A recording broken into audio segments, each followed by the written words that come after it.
जब धूल हटी तो नजारा देखकर सबकी सांसें अटक गईं। सूरज अपनी जगह से 1 इंच भी नहीं हिला था। वह वहीं एक दीवार की तरह खड़ा था, लेकिन वह गाड़ी सूरज से टकराकर बुरी तरह तबाह हो चुकी थी। देखते ही देखते भीड़ जमा हो गई। लोग डर रहे थे। भीड़ में से कोई बोल रहा था, देखो, गाड़ी तबाह हो गई पर इससे कुछ नहीं हुआ। ये इंसान है या कोई शैतान? सूरज ने अपने आप को छू कर देखा। उसके शरीर पर एक खरोंच तक नहीं थी। फिर उसने उस टूटी हुई गाड़ी और ड्राइवर को देखा। गाड़ी पूरी तरह खत्म हो चुकी थी और ड्राइवर जमीन पर पड़ा तड़प रहा था। उसका एक पैर बुरी तरह कट चुका था।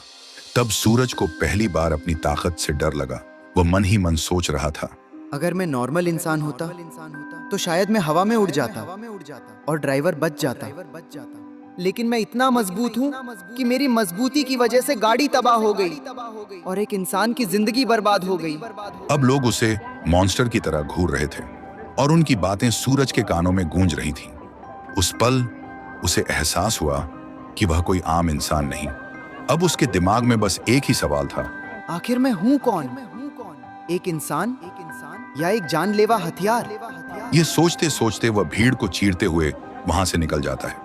फिर सूरज घर आता है। घर आते ही वह गुस्से में चिल्लाकर बोला, माँ, मैं कौन हूँ? मुझे आज सच जानना ही है। लेकिन तभी अचानक सुजाता को चक्कर आ जाता है और वह जमीन पर गिर पड़ती है।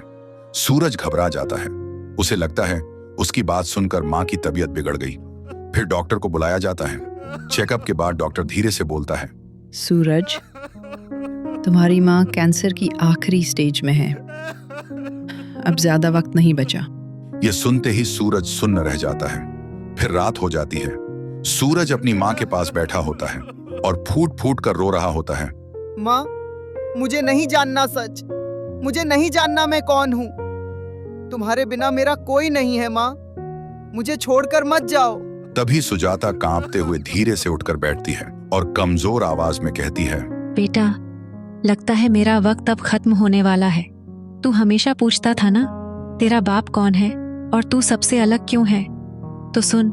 लेकिन सूरज रोती हुई आवाज में बोलता है, नहीं माँ, मुझे नहीं जानना। पहले तुम ठीक हो जाओ।